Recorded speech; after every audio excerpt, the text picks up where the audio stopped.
All right, everybody. The Stanley Cup final has come and gone. So has the NHL draft and a crap ton of trades to go along with it. This is Pucks and Brews. I am your host, Michael Shade Sparacino, alongside, as always, Liam Go Time Godimer. And I swear to God, dude, always happens. At the end of recording, something happens like 10 minutes after we're done. And then the last couple days has just been chaos up the wazoo. It's been madness. But this is Hockey this is madness. what we sign up for, though, right?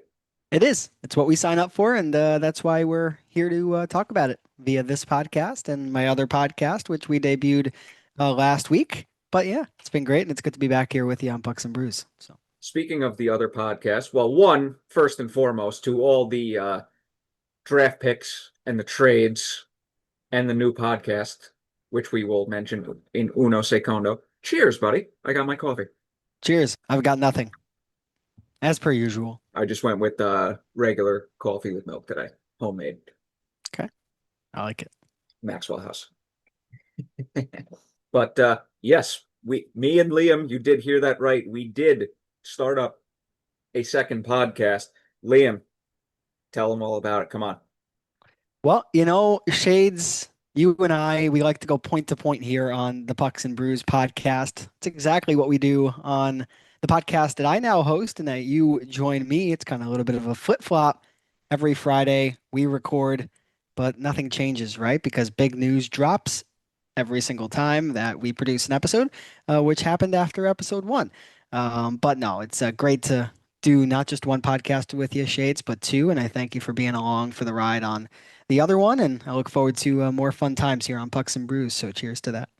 Yes, sir. And there is a little bit of a difference between both podcasts. We kind of narrow it down to a select few topics on point to point, a We little do. more, stay on point. I can ramble here a little bit, which is probably why the episodes are a lot longer, but we touch upon pretty much everything. So it's going to be a wild one. Absolutely. So, you get a little bit of everything with Pucks and Brews. It's a little bit consolidated, when point to point comes your way. So, Yep. And it is, in fact, the 84th episode of Pucks and Brews. As always, even though I forget to say it pretty much a lot, grab a drink of choice, whether it be coffee, alcohol, whatever you want. Could even be water. Got to stay hydrated, especially the next couple days when it's going to reach 100 here in New York. And sit back, enjoy, listen to some hockey talk because we got a lot to talk about. yes, we do. Now, I'm just going to go, or at least try to go in order now. And dear Lord, like I said, just absolutely way too much to talk about. I'm going to go ahead and share my screen now, but we're going to start off with the Toronto Maple Leafs and the Joseph Woll trade that I am going to show you in 2 seconds. Here we go. There it is.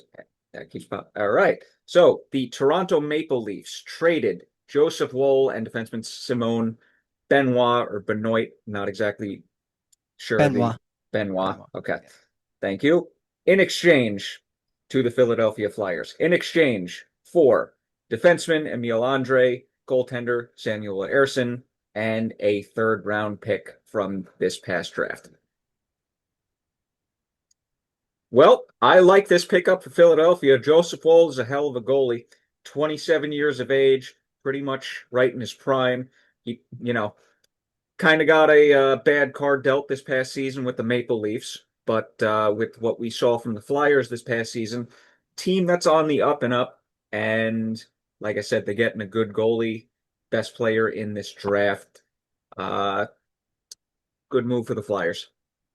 It's interesting. The Flyers, I believe, just extended, and if you want to confirm this for me, Shades, Dan Vladar in the last couple of days. So it seems like they're going to go with a 1-2 punch of Wool and Dan Vladar, which in that case would be interesting because you don't see a lot of teams go with a true 1A, 1B. Usually it's, your number one and then your backup. And, for me, Vladar and Wool kind of run parallel to one another in terms of their performance. Wool, 27 years old. I mean, third round draft pick of the Toronto Maple Leafs. It's kind of flip-flopped between the AHL and the NHL, but when he's been up with the parent club, he's been really, really good.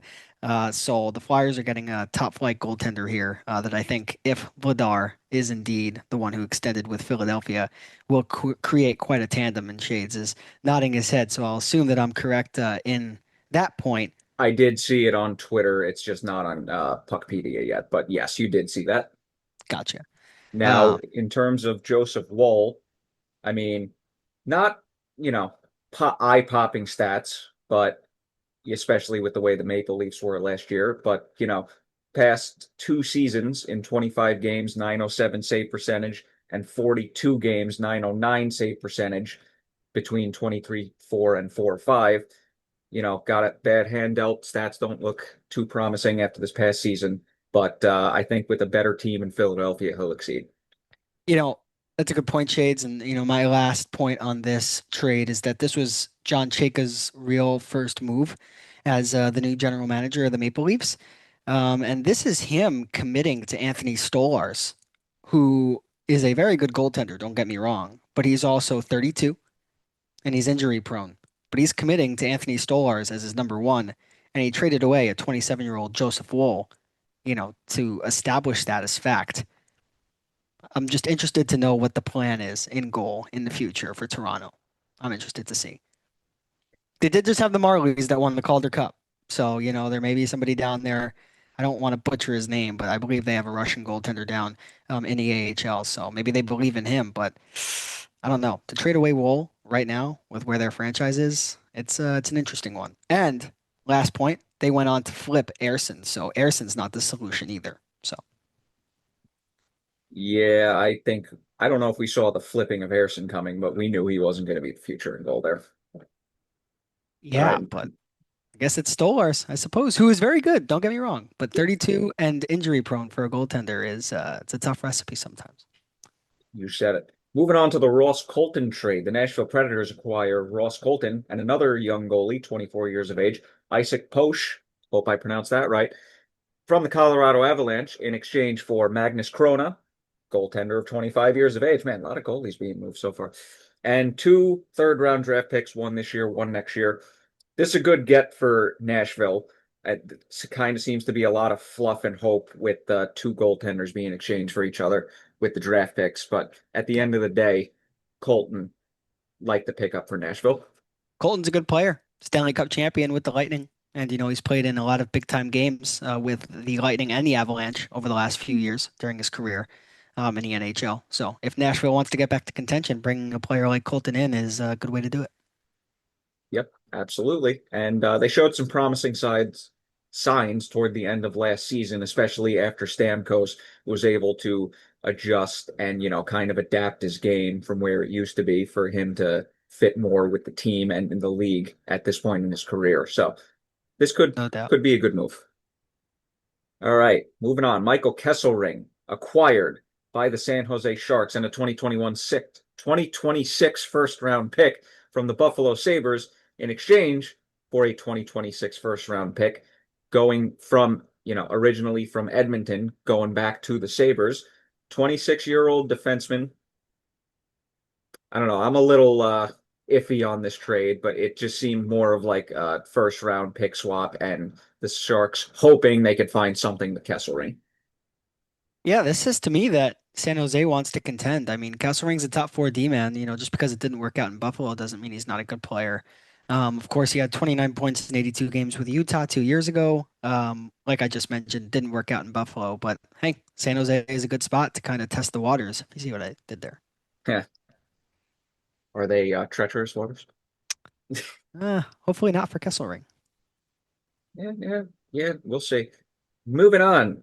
Darren Radish going from the Tampa Bay Lightning to the Toronto Maple Leafs in exchange for a 2026 fifth round pick. Now we got to mention the contract. 8 years. What was it? 9 million? I believe it was 9.5. That's even worse for a 30-year-old defenseman who, don't get me wrong, is good.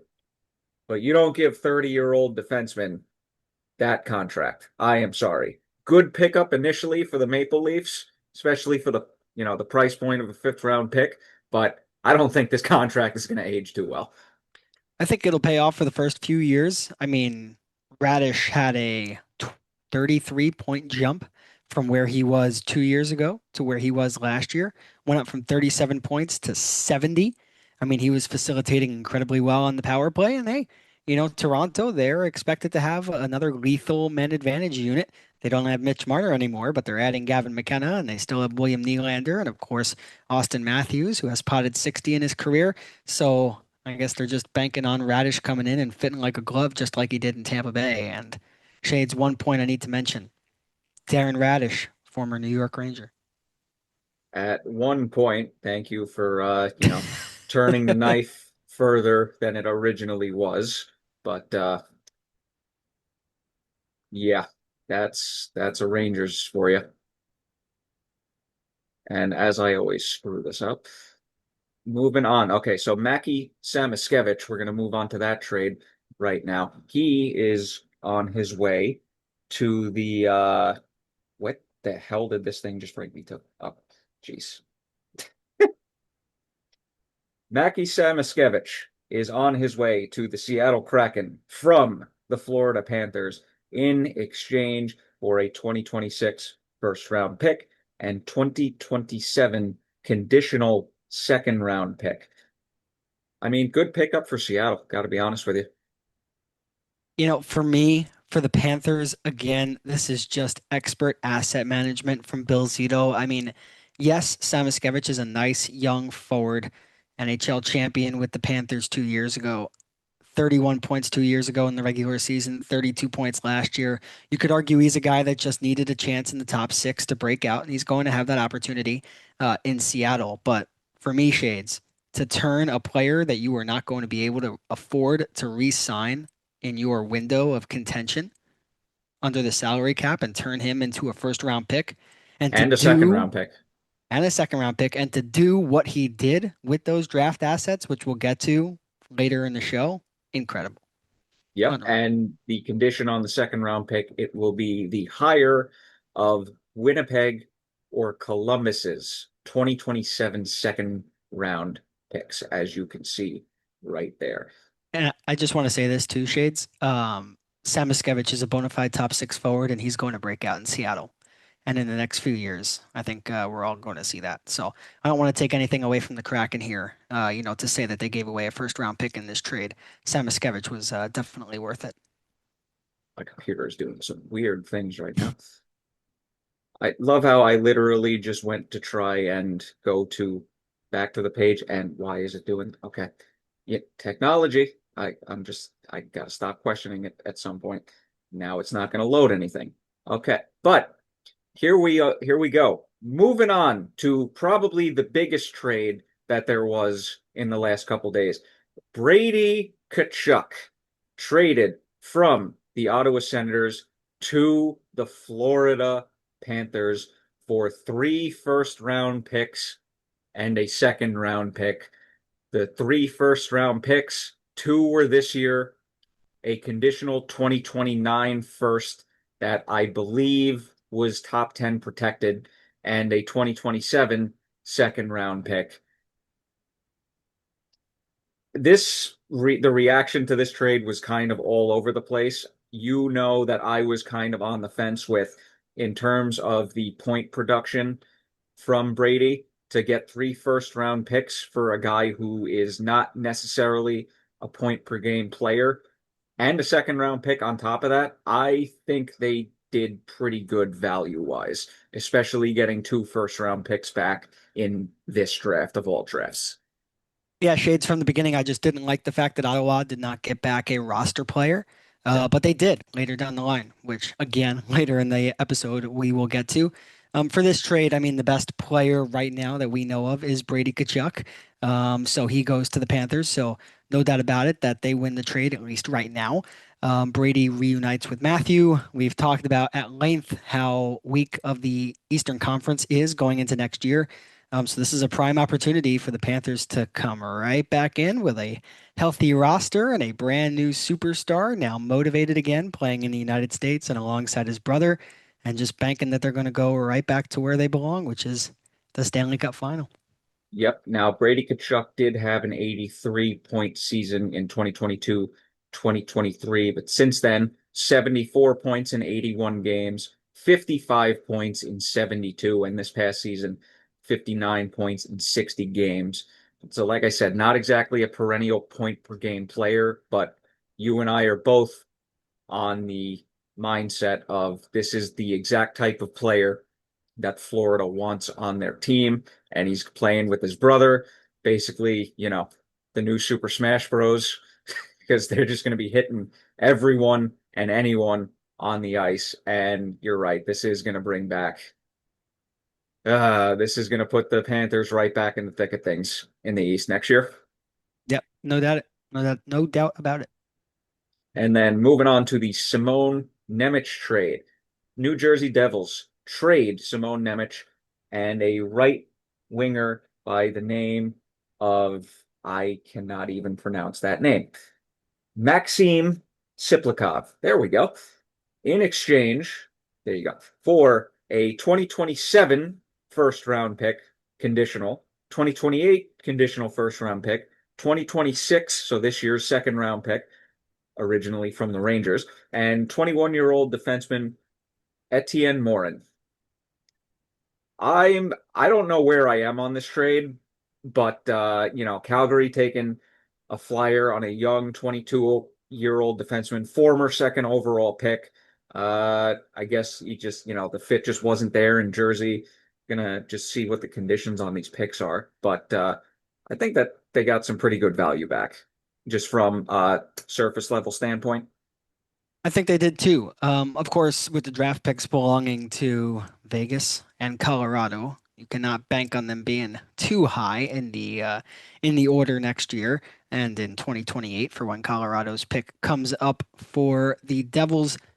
Simon Nemec, though, I mean, former number two overall pick, like you said, he has high offensive upside. I mean, there's some question marks about the defensive side of the game, and the fit in New Jersey. But again, like I keep saying, when it comes to all of these players, just because it doesn't fit in one place doesn't mean it's not going to fit like a glove in another. So Nemec, he certainly has the track record. Calgary probably scouted him at the time. New Jersey drafted him. I don't imagine that they were too good of a team either, so they probably had a high draft pick too, and probably looked into Nemec, probably was interested, and probably, they are striking while the iron is hot, seeing that Nemec is available after a tough season in New Jersey. And for the Devils, I mean, you get two first round picks. That's a win. You get a chance to rebuild and perhaps get a player who will help you out more than Nemec would have down the line, and you have three shots to do it. Yeah, and as you can see, the top 10 protected 2027 first rounder, and with the 2028 first rounder, if the 2027 pick goes to Toronto, it will be the 2028 first round pick, which is also top 10 protected, that could slide to 2029. If the 2027 first round pick is top 10 and the 2028 slides to Toronto, Devils will receive an unconditional straight up 2029 first round pick from Colorado. All right. Excuse me. It's Calgary that was originally a Colorado's draft pick. Excuse me. Moving on. We got the back talking about the Florida Panthers. They acquire William Eklund. Excuse me. Ottawa Senators. Excuse me. Excuse me. Sorry. Senators acquire William Eklund and two young players, 21 years old, from the San Jose Sharks in exchange for a 2026 first round pick. Eklund, young ascending player, 23 years old, didn't really fit too well with San Jose, but hey, they got a first round pick and a couple players back, the Senators. So they might be doing something. Yeah, San Jose, they did not just get a first round pick back, Shades. They got the number nine overall pick. And when we find out who fell to them at that slot, which I'll just tell you all is Keaton Vierhoff, Sharks walked away with Ivar Stenberg, second best forward, argued to be the best forward in the draft when we're all said and done, and Keaton Vierhoff, who for a while was slated to go number two. So excellent asset management if you are San Jose. And William Eklund, right? You had to replenish the forward core after losing Brady Tkachuk in the trade over to Florida. So you bring in a guy who is on the ascent, as you said. He's 23 years old. He's not the biggest player, but he has that draft pedigree at number 7 overall. And he's lit up the Swedish hockey leagues, which we saw Viggo Bjork do, and Ivar Stenberg too, who just went very high in this year's draft. Yep. Eklund, career high of 52, or excuse me, 58 points Yep. through 3 full seasons, 5 seasons of playing games with the Sharks. And, you just said they walk away with Stenberg, number 2 overall, and they were able to get Eklund basically for the 9th overall pick. Uh, San Jose's building something, man. They're going to be a team to be reckoned with, No doubt about it. and couldn't be the Rangers. All right.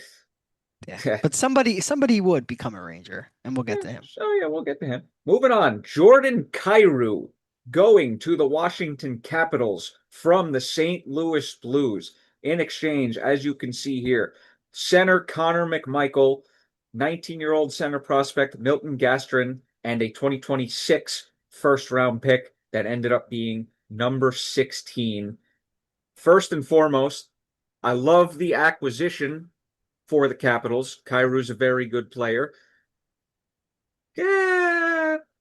Did they give up a lot? Kinda. Yeah, I definitely think they gave up a lot. I mean, you know, Milton Gastrin, you don't know what he's going to turn into, but he's 19 years old, right? So, if you're St. Louis, you're rebuilding. You take a flyer. And then Connor McMichael as well. I talked about it on Point to Point. I'm extremely high on Connor McMichael. He's a restricted free agent.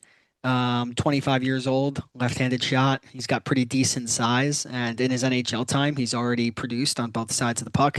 I like Kyrou. He's the best player in the trade, but I think McMichael has a chance to become the best player in the trade in a few years down the line. So that's where I'm at with it. But I do think for right now, with Capitals, not knowing what's going on with Alexander Ovechkin and his status going into next year, that's a necessary pickup in Kyrou. I just don't know if I would have given up McMichael to do it if I were the GM, but I'm not a GM, so I'm a broadcaster. I can feel your sentiment, but 25-year-old with a career high of 57 points doesn't have a 60-point season under him in 4 full seasons, as you could see here with the Puckpedia pulled up. I can see kind of why they moved off of him. So I think immediately the early returns are going to go in Washington's favor in this. We'll see. The immediate returns, yes, I agree. Long term, time will tell. Time will tell indeed. And time will tell indeed with this trade whether it'll be good, bad, ugly, or whatever in between.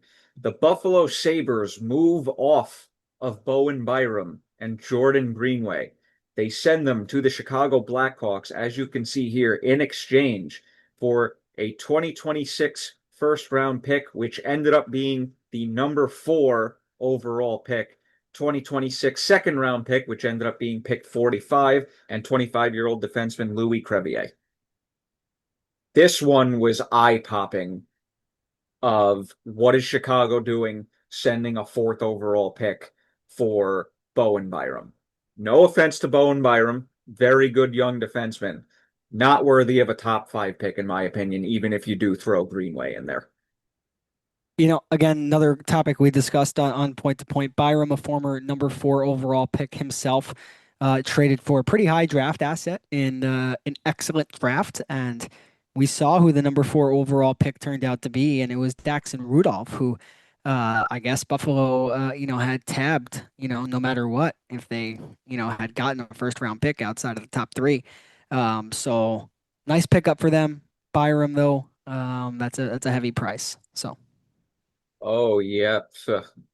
We're gonna heavy price. We're gonna be mentioning that a lot this episode because in terms of heavy price, I'm gonna skip over one trade and come right back to it to talk about another trade involving the Sabres. Alex Tuck is also going from Buffalo to the Washington Capitals, which is 2 big pickups for the Capitals right now. In exchange, Buffalo gets center David Kampf, who's 31, and a 2027 third round pick. My thoughts on the surface of this were phenomenal trade for the Capitals in the acquisition of the player. And then we took a look at the contract and went, dear God, what is that? Yeah, I mean, for me to dissect the trade, I mean, this is a standard, right? You trade the rights of the player, so you're always going to get a mid-round pick. But third is pretty low, which would tell me that Tuck was a pretty wanted asset. I mean, 30 years old, number 18 overall pick, first round pick in the 2014 draft. He's been in the NHL now for almost a decade. He keeps getting better every single year. He brings a lot of size. He brings some toughness. He's played in some really big games over with Vegas in the early portions of his career.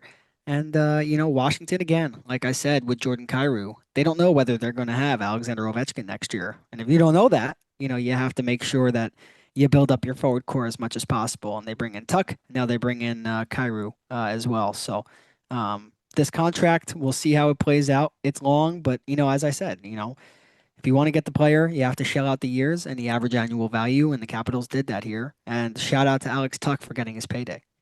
True. Now, in his last four seasons, Tuck has point totals of 79, 59, 67, and 66. So that 10.5 million could either turn out to be good, because I don't think this contract is going to be a bargain by any stretch of the imagination, or it could be very bad. We're just going to have to wait and see. And the cap's going up too, right? Yeah. So, these contracts, I think you can't evaluate them, based on where your head was at, several years ago. I think 10.5 million a couple of years ago would look really bad, but, with where the cap is heading, that would be 8 million now. So I don't hate the contract, but it does have, some pushback potential, I think. Oh, absolutely. Now, going back to the trade that I glossed over, Jack Drury is acquired by the Nashville Predators with a 24-year-old left wing prospect in Chase Bradley and a 2029 overall third round pick. I don't know why I said overall that, but from the Avalanche, and the Avalanche get back Henry LaRue and Andrei Svechkov, if I'm getting their first names right. I mean, this is another pickup, another good pickup for Nashville. Jack Drury, good center. Yeah, Jack Drury is an established NHL forward, and I believe they extended him right afterward as well. And Colorado, they're in a cap crunch, right? They're not going to be able to retain everybody.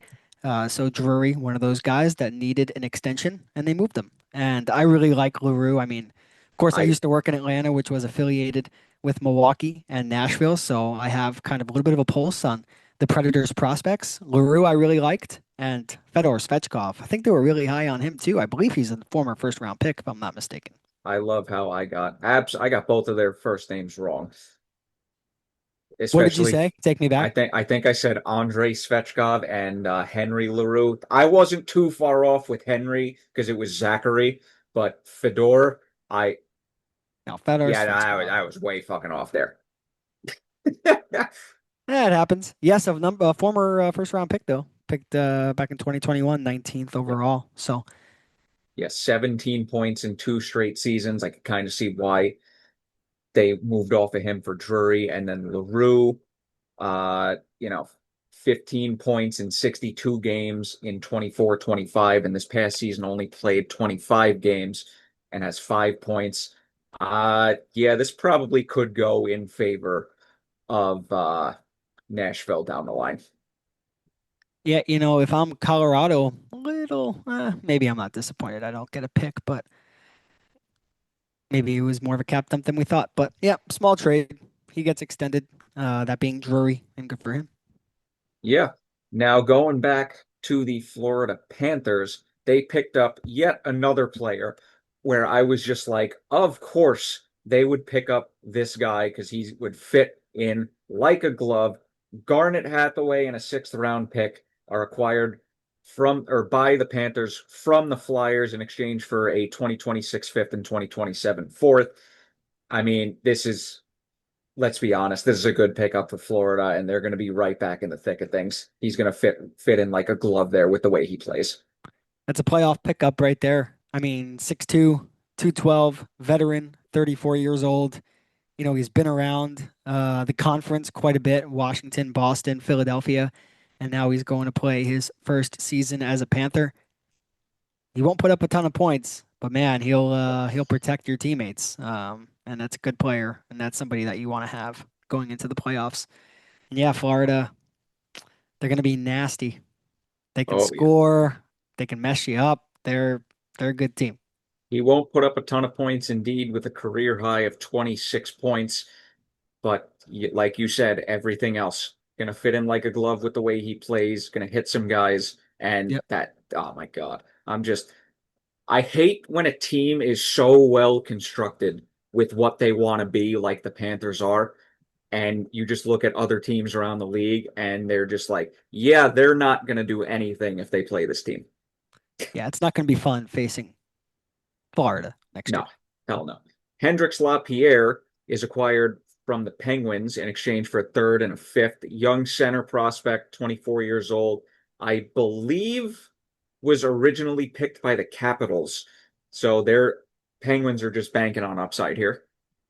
Yeah, I mean Lapierre's shown flashes, two mid-round picks in return. So I think the Penguins they're in a place where they can afford to do that. Yeah, Kind of take flyers on some young guys and see if they catch lightning in the bottle. And I think Lapierre is worth it. I liked him in his draft year. I wanted the yeah, Rangers to go after him, but it's they not did what not. happened. No. Okay, so going back to the Colorado Avalanche, they're just trading away seemingly everybody. They send Valerie Nichushkin in to the Columbus Blue Jackets. I don't know why I can't speak English all of a sudden.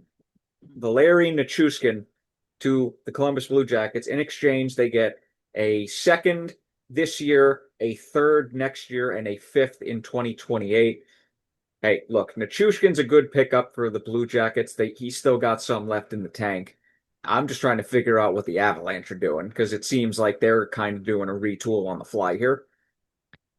Yeah, I just view it as cap relief, to be honest. But, Nichushkin in year 5 of 8 of his contract, he was making almost 6.5 million. I mean, don't get me wrong, he has a lot of production to go along with his game, but he is a candidate, I believe, with his age increasing, that his production could go down as well. Yep. So I view it as cap relief for me.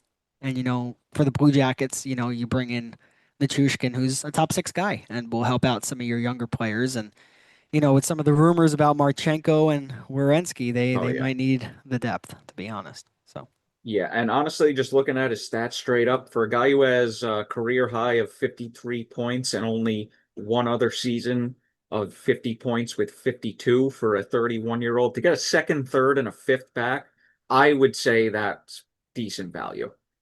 and you get off the money too. Exactly. Yep. So up next, all right, we'll come back to that trade later. Like we mentioned earlier, Samuel Ersson got flipped by the Senators or by the Maple Leafs to the Senators in exchange for a fifth round pick. Yeah, we already mentioned that. Andre Burakovsky is on his way to the Ottawa Senators from the Chicago Blackhawks in exchange for a sixth round pick in 2027. Good get for the Senators. Burakovsky's a good middle six forward. Yeah, I mean, I like Burakovsky. He's been around the league for quite a while. So if you want to get close to contention, right, bring in a player like that. And of course, we keep mentioning with Ottawa, you lose Brady Tkachuk, you bring in William Eklund. Still is another spot in the top six for a player like Burakovsky. So, Yeah, funny thing about Burakovsky is a career high of 61 points back in 21-22 with the Avalanche. Only has one other season where he topped 45 points. So, yeah, he's more of a third line guy than anything. yeah. Moving on. JJ Peterka on his way to Boston, Utah, trading him for a 2026 first round pick and a 2028 conditional first round pick. Let's see what the condition on that pick is. Top 10 protected. Okay. I mean, this one was interesting to me, Shades. I mean, Definitely Paterka, right? surprising. He was an unrestricted free agent, or he was a restricted free agent, rather. He was traded to Utah last offseason. Utah extended him 77, I believe. 7.7. Um, Yep. Excuse and me, 5.7 by 7. yeah, 5.7 by 7. And good player. Odd that it only lasted 1 year. I mean, how did he do last year? He put up 47 and 82. So Yeah. probably not the season that I think the Mammoth were expecting, and they get off him fairly quick. Yeah, that's a Very 20, quick. 21 point drop off from the year before. And if you're Boston, right, you're again like Washington, like Pittsburgh, you're in a position to bring in a player like this because there's a need in your top six, and he fills that for them. Yeah, yeah, he's a very interesting player. Like he has such a high ceiling, but I don't know, he's just a little all over the place. You definitely saw the ascension going into this season, but we mentioned the drop off. It's going to be very polarizing player, this kid is. I would say it's a make or break year for Paterka, and in Boston, hopefully it works over there. So Hopefully, I mean, for our sake, I hope it doesn't because they're in the East. But, yeah, you know, that's just me being a Rangers fan.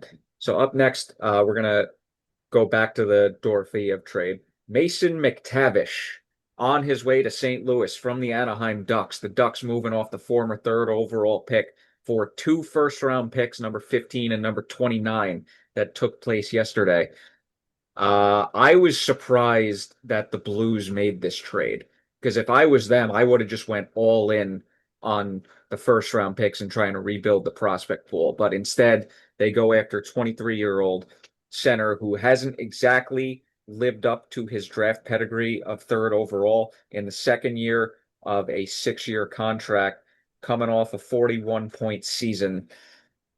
I don't know. I would not have made this deal if I was St. Louis.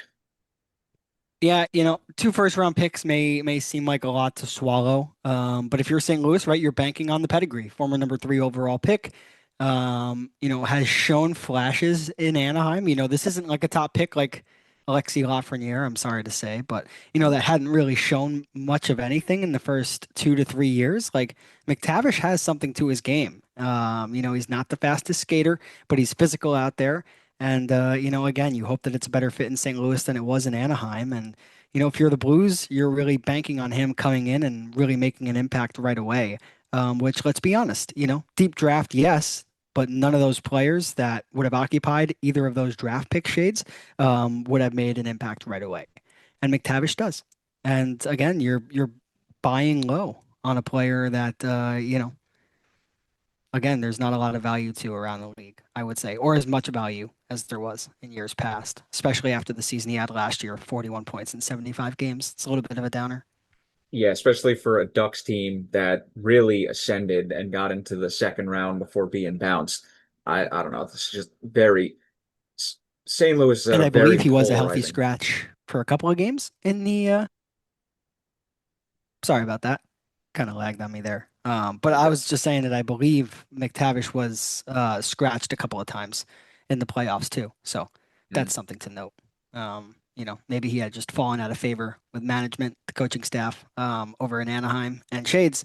I know our New York Rangers were interested too. So Yeah, kind of. We already have too many centers that we already need to move off of one of, arguably. So I'm kind of glad they didn't make that trade for a young guy that's struggling.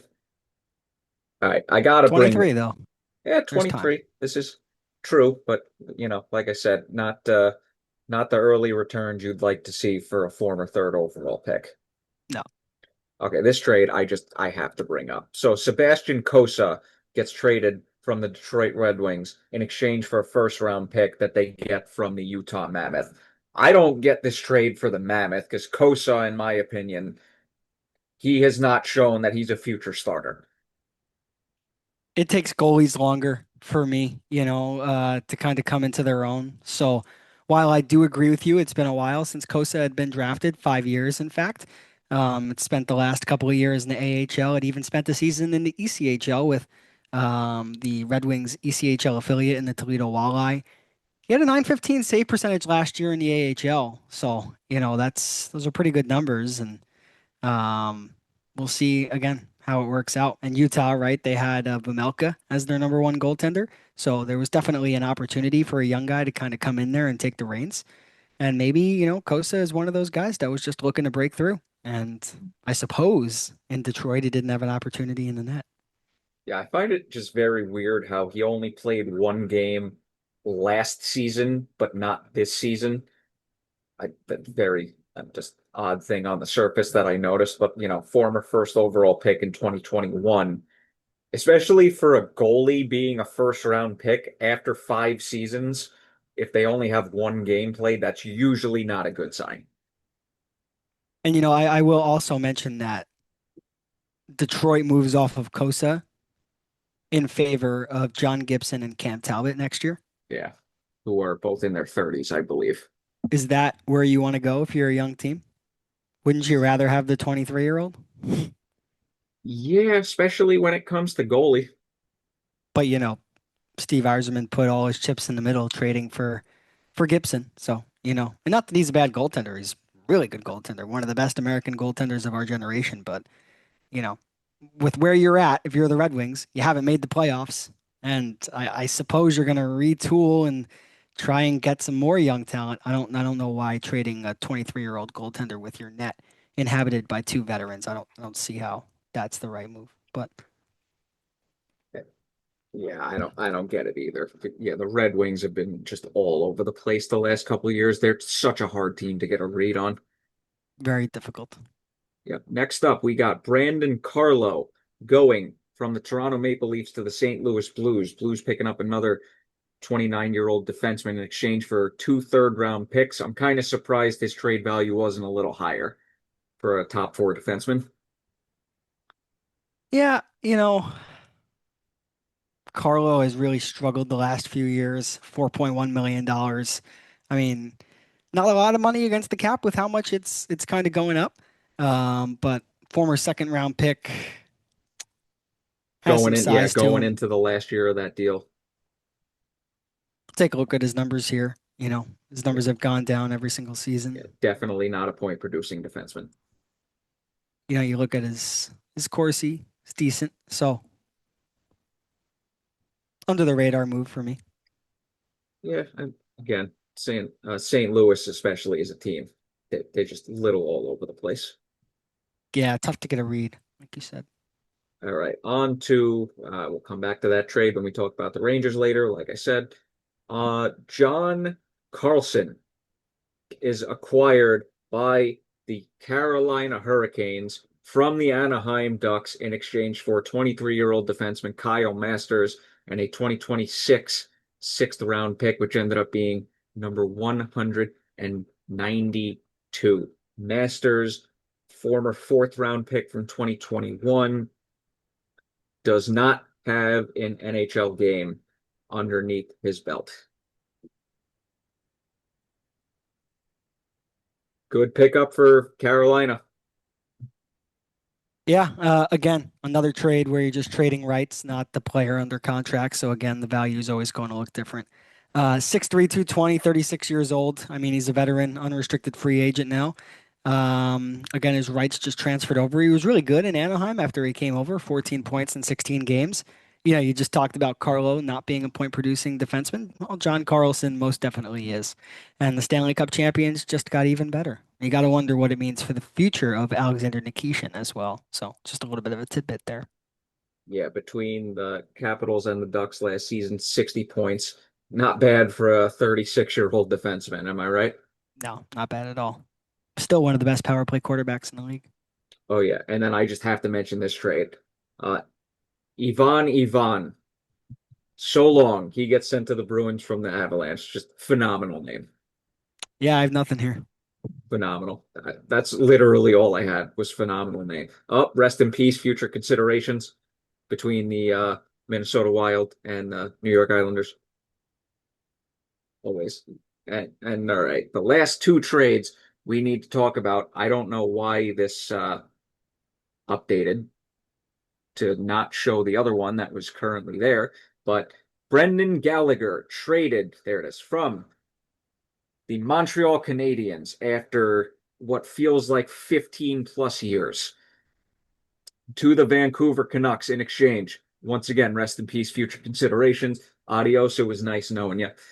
I'm pretty surprised that Montreal actually moved off him. He felt like he was a guy that was going to be there for his whole career. I do agree with you there. I mean, Gallagher in the last year of his deal, that's why I'm a little bit surprised.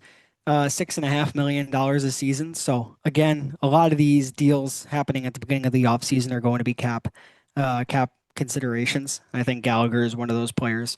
34 years old, a ton of history in Montreal. I bet some Habs fans are definitely emotional today. But he goes to Vancouver and kind of a chance to rebuild his value going into a year where he's going to be an unrestricted free agent at the end. Yep, and coming off a 23-point season, which is man, he was never really that good of a point producer. Yikes. He only had a career high of 54, only reached 50 one other time. Interesting. All right. I was never aware of his point production like that. So that's interesting. And last but not least, the final trade we talk about before we get back into the Rangers ones towards the end of the episode. Radko Gudas. Welcome to the Florida Panthers. They traded him. Anaheim Ducks acquire AJ Greer in exchange. Friggin' Panthers, man. They're just acquiring all the guys that are just like, yeah, this is our team identity. We're not letting Carolina out of the East again. We're coming back with a vengeance next year. Deal with it. Yeah. I mean, Greer, one of those guys that Florida simply put after bringing in Brady Tkachuk, they were not going to be able to afford Shades. So they get Gudis back, and man, Gudis is a tough son of a gun. So just adds to that punch that they keep on building over there in Sunrise. I mean, Radko Gudas kind of was my fantasy hockey MVP a few years back. Guy just scored so many more points than he had any right to. So we'll always be happy, for him about that. But damn Panthers, bro. They're just like, they're coming back and winning next year. Wouldn't be surprised. Ugh, kill me. All right, on to the NHL draft. I mean, we're not going to go too far in depth here, but we'll really just talk about the first five or so picks. So, to literally no one's surprise, Gavin McKenna went first. Again, absolutely no surprise. Slam dunk, number one pick. Ivar Stenberg going to number two overall at the Sharks. They also get defenseman Keaton Verhoff at number nine. Like I've said, and we're both on the same side here. Sharks are building something. Yeah, for me, Shades, I mean, I view this as McKenna. He was the true blue number one overall pick. There was no doubt about it. Stenberg really the same over in the number two spot. And, 3 through 10 is where things got really interesting. Caleb Malhotra, we predicted it on the Point to Point podcast that he would not go with his dad over to Vancouver and get drafted by his father's club, the club that he is now coaching. Well, that happened exactly. So Yeah, Caleb because I Malhotra. said it wouldn't. So, Yeah, there you go. The good old Shades jinx. We talked about the Bowen Byram trade. They move a number four overall pick, that being the Blackhawks to the Sabres. Sabres select Dax and Rudolph. I think that was the first selection that kind of raised a couple of eyebrows. Albert Smith goes to the Rangers. I'm sure we'll talk about him later in the episode, but tough defenseman. So, really Smiths, Carrolls, and Reed, along with Rudolph, that grouping of defensemen. Can add Keaton Veerhoff in there as well.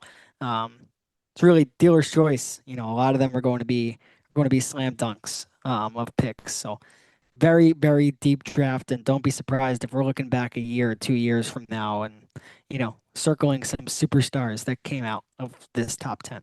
yeah, and one of the last couple players I want to highlight in this draft, Chase Reed, who is who was widely looked at as the number one ranked defensive prospect, falls to Seattle at seven, is the fourth defenseman off the board. And he was getting Cale Makar comparisons, which is why I'm surprised that he was not picked in the top five. Yeah, Reed, good player. I think perhaps the reason why he wasn't picked in the top five is if you look at Buffalo and the Rangers, those are two teams that kind of want to compete right away. And especially New York. I think, us being Rangers fans aside, I think the consensus when Chase Reed kind of fell to that five spot was that the Rangers were going to snag him. But going with Smits and something I'll mention later in the episode kind of indicates to me that the Rangers are ready right away. And Reed is not a player that is going to be slotted into the lineup next season. So, you know, that would be the reason why. But with that said, Shades, we look back 7 to 10 years from now. Yeah, Chase Reed might just be the best defenseman out of the draft. I will just to add on to that with remember when Colorado was coming off the historically bad season and they did in fact pick Cale Makar overall, fourth overall because they lost all three lottery drawings. Well, he Mhm. wasn't ready to play for 2 years, and he fit into that lineup seamlessly and played a big part in them winning the Stanley Cup back in 2022. Not going to catch me disagreeing. I'm right with you.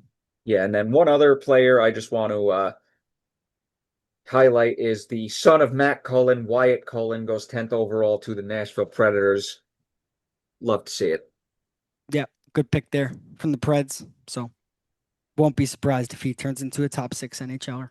Yep. And no offense to Vigo Bjork going to 8th overall in for Winnipeg, but I just don't really have too much to say there. Yeah, I mean, Bjork, I would argue the best centerman in the draft. Outside of Malholtra. But Bjork he lit up the Swedish Hockey League just like Ivar Stenberg did. Now, I just want to, this is just for jokes. I would like to point out that the Montreal Canadiens drafted a kid named Gleb. As you can see here, winners of the draft, bar none. Take it to the bank. They're going all the way because of Gleb, future Conn Smythe, future Hart Trophy winner. Obviously, I'm joking, and I hope that's not true, but phenomenal name. And what's it? Gleb Pugachev. I love it. Pick of the draft. Try and go for that last name again. Pugachev? Pugachev? Not bad. I think that they're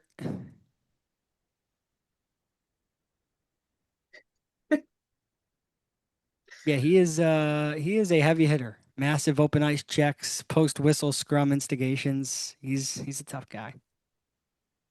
I pick of the draft, like I said. Okay, so gonna go back and focus on the Albert Smith's pick first overall.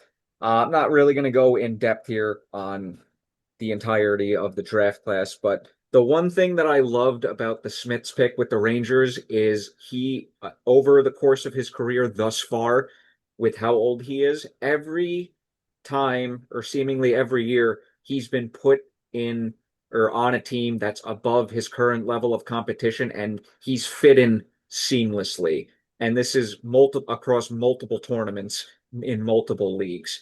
That is a very good sign for a kid that will eventually be a top four, hopefully top pair defense and number one defenseman. Yeah, it's a great sign. And he had a couple of big hits against high profile guys like Austin Matthews during the Olympics, and he's a stud out there. So, if he can get his skating down and if he can get out, into the offensive a little bit more, he'll be a real good top four defenseman. And you talk about defensemen like Chase Reed maybe needing a couple of more years to mature and go to college and kind of gain that experience to be NHL ready. Smith's one of those guys that does not need that at all. No. Now, the only pick that I'm really gonna somewhat criticize here is third rounder, 67th overall goalie, Denai Shaikov.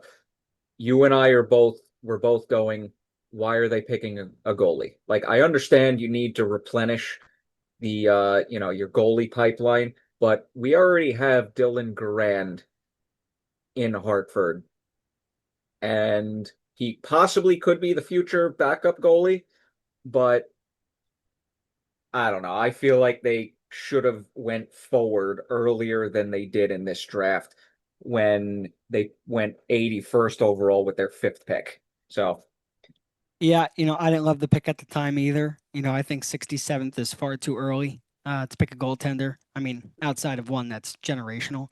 There's a player on that screen, Ben Macbeth, who was picked 64th. He's also a Ranger. I know he was originally picked by Carolina, but he is might be a steal. So maybe that's Drury just thinking, hey, I got my second round guy at 64th, at 67th, I could take a swing. Maybe he's just a goaltender that he liked. I know Shaikov played in the uh, QMJHL, so that's a league I've always liked, and it might take a couple more years to develop them, but the Rangers can afford that. They've got Igor locked up, so. Yeah, I just get shades of the Lindbaum pick. Hmm. Yeah, that's the only thing that's kind of irking me there. All right, so on to the fully Rangers talk of the episode. Obviously, we brought up earlier, we skipped over a couple trades that we're going to come back to. And this all started off with trading Brett Berard to the Montreal Canadiens, which I was not a fan of because I thought Berard was one of our better, younger bottom six forwards. But in exchange, they get 23-year-old defenseman William Trudeau. I get, look, I'll say it again. I don't love this pick on the surface. Excuse Yep. me, this trade on the surface. For me, this is 23-year-old forward for a 23-year-old defenseman. Both probably going to start the year next season in the American Hockey League. Like you, though, I was a fan of Brett Berard, but he wanted to trade. I believe he requested out, needed more playing time. And I suppose Montreal, who's closer to a playoff spot than the Rangers are, can give young Brett Berard more playing time at the NHL level than we can. Explain that to me. Yeah, it's weird. He only played in 13 games this past season, but played in 35 the year before and got 6 goals and 4 assists for 10 points. Yeah, you and I, especially, Brendan as well, we were all just going, why is this kid not playing more? He's only basically besides him and Edstrom, they were like the only two showing promise within the bottom six the last few years. And speaking of Adam Edstrom, he got traded to the Nashville Predators in exchange for center prospect Massimo Rizzo, who I saw on Twitter the Rangers have no plans of signing. So that was kind of a waste. And they basically just walk away with a fifth round pick for Edstrom, which again, I did not love either of those two deals. Yeah, Massimo Rizzo played in the ECHL when I was broadcasting over there. Former Flyer prospect who's playing over in Reading. Edstrom can skate like the wind, big guy, no spot in the NHL lineup for him. So, I mean, clearly Mike Sullivan likes his guys and doesn't like the guys that he doesn't like Brett Berard and like Adam Edstrom. And hey, Chris Drury, credit the general manager. He's getting rid of them. If he doesn't foresee them as a fit, and each player, wants to have more playing time, good on them. And I wish Adam and Brett the best. Now, obviously, Edstrom is more of a fourth line guy, so you're not going to see point production. But for a guy that can skate and be that big and be that tough on the puck, I just like, I'm not a fan of getting rid of those guys, especially when you see he has a cap hit under $1 million and plays his role pretty well. Yeah, I agree. Nope, not that. I clicked on the wrong thing. All right. And then the final trade we have to talk about this episode. When we saw the acquisition of the player, we were like, holy crap. And then we saw the trade and the contract, and we were just like, ooh, I don't know about that.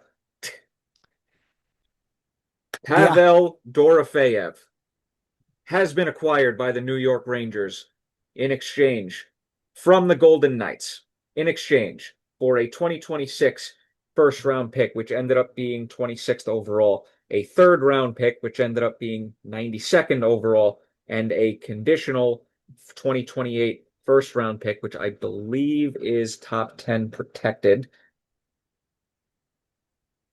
If they could say that. Okay. That's okay. Literally says conditional, and then it doesn't give me the conditions when I click on it. There it is. What is it? What the hell does this even say? Yep, top 10 protected. Okay.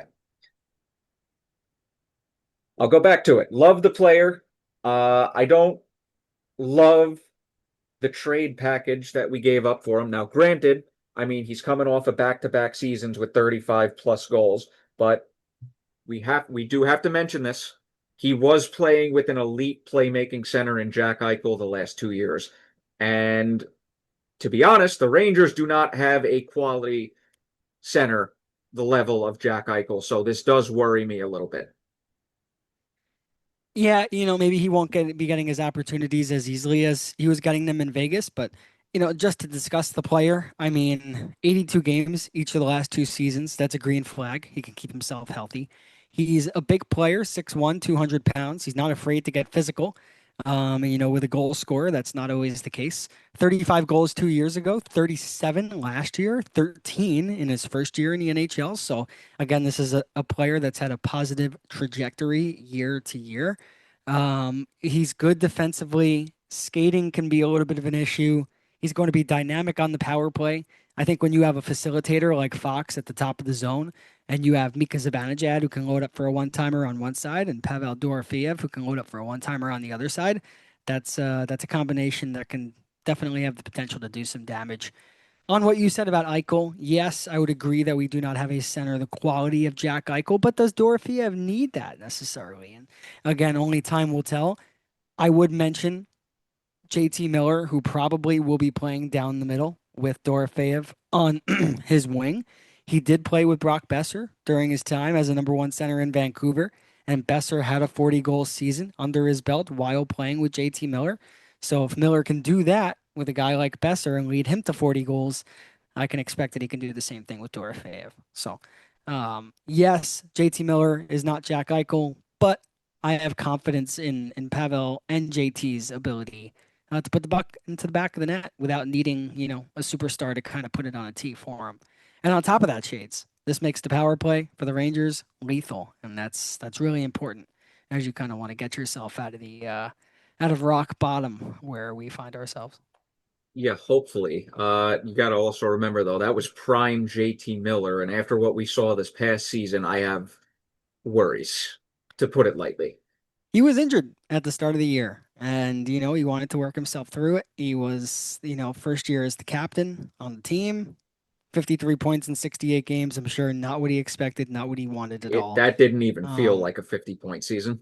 Last full season he had, though, he put up 103 points. So I would say that the jury is still out on whether this guy is washed or not. And for me, I still think there's more number one centermen in him.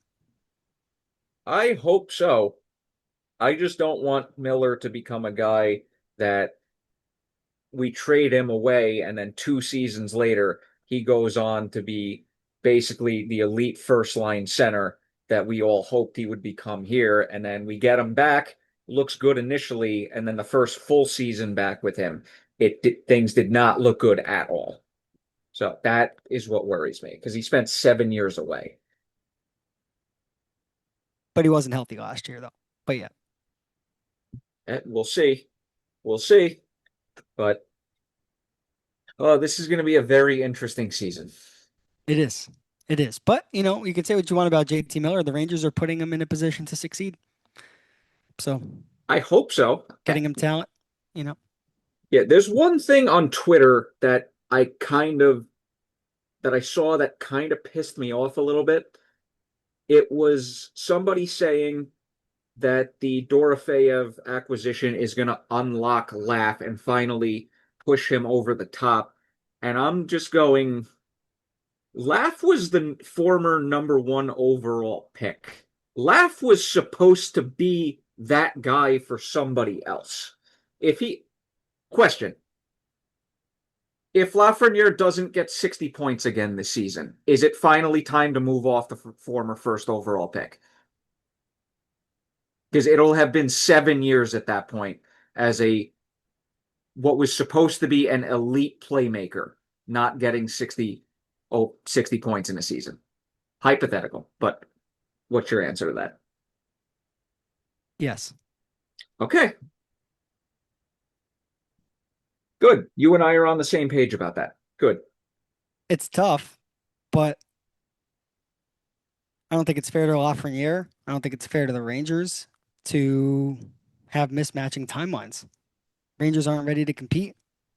Lafreniere is, a player that kind of needs some superstar talent to help lead him on, and Rangers are in a position to give him that. So I would hope so, man. I would take calls. If he had a 50-point season, 60-point season, I would take calls.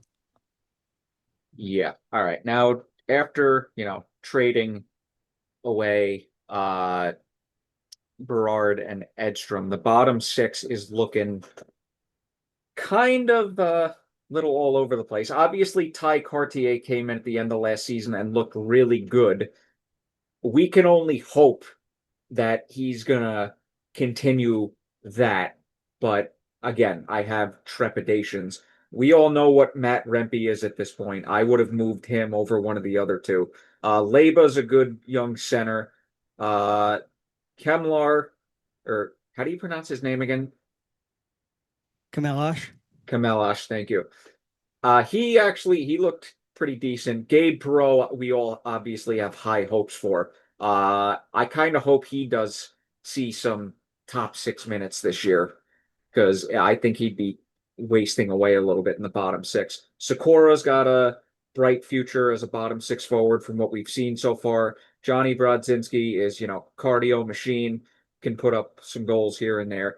And well, I mean, he's a UFA, but if they re-sign him, and then Connor Sheary's gone, thank God, hopefully. And then we have some questions on the defensive side of the puck. Obviously, Fox and Gavrikov are going to be the first pair. Then we have Borgen and Schneider's an RFA with arbitration rights. Robertson looked all right at the end of last season. We'll see if Drew Fortescue makes the team out of camp, but that's where we kind of start to see some question marks with the defensive and the forward depth. Hmm. I So, agree. I think that there's a potential on the forwards, but yeah, hey, with what we saw last season, adding Dorofeev, but getting rid of two of your better bottom six forwards in exchange for hope that the other players you have in the system are going to come and replace them, I don't see this magnificent jump I in the don't either, standings. but I also see a wide open Eastern Conference. True. Yeah, I mean, look, They could. obviously, If the, Pittsburgh from last year could make the playoffs, I think the Rangers this upcoming year could make some noise. I'm just going to go based off this. If we all agree that the East looked incredibly weak this past season, and the Rangers were at the top of that list of looking horrible, right with the Maple Leafs. Yeah. I just, I'm having trouble being cautiously optimistic here. We'll see. Time will tell. Yeah, you got that right. And all right. Wow, we went through that pretty good compared to previous years. I would say so. Yeah, I mean, we're gonna have a lot more to talk about come Wednesday? Come Wednesday, July 1st, free agency. So we will be back very shortly, very quickly. Friggin', oh my God, how many more trades do you think are gonna happen by that point? I don't know. More than are on my hands. Yeah. All right, well, we're gonna end this episode, and I actually forgot to say this at the beginning of the episode. Liam, happy birthday, sir. Thank you. Appreciate that. 2-8, big 2-8. That Dominic Moore, game six against Montreal, number 28. Oh yeah. Good Yeah. times. Good Good times. times. 12 Ah, years ago. goddamn, take me back. Take me back. 17 years old, about to graduate high school. Take me back. Hmm. Was actually in shape. I miss those days. They'll be back. Hopefully. I did run a mile last night for the first time in 6 months. I stopped being lazy, and I actually don't feel horrible right now. So that's a good sign. Beauty. All right. So please, as I sometimes forget at the end of every episode, like and subscribe to us on YouTube. Follow us on Twitter if you would like. Not too much of a tweeting person, but that is one spot where we put out the episodes. I've had to stop trying on Twitter. I can't. Like you say one slightly controversial thing that's not really controversial at all, and all of a sudden you're getting attacked by people who want to play revisionist history Yeah. from what they said. So I don't even bother anymore. Happens You too often. yeah, you know that's true too. I do. Yeah. I won't go into it any more than that, but please, we do have a Facebook page as well, Pucks and Brews Podcast. Please like that as well. Another place we post the podcast on, especially with the Apple Podcasts, Spotify, and the YouTube links. Please follow us on all three of those platforms. And yeah, like I said, we'll be back very shortly because July 1st and free agency are right around the corner. Yes, they are. Adios, everyone. And also stay tuned for Point to Point next episode, episode 2, Friday. Be Friday. there. We'll be Follow back. us on We'll be back YouTube. twice this week. We'll be post between this podcast, Pucks and Brews, and Point to Point. We'll be putting out 3 episodes this week. Dear Lord. If you like us, we're gonna have Follow. a good amount of content. Oh yeah. Dear Lord. I love how my week off is not going to feel like a week off at all. All right. Later, everyone. Stay tuned.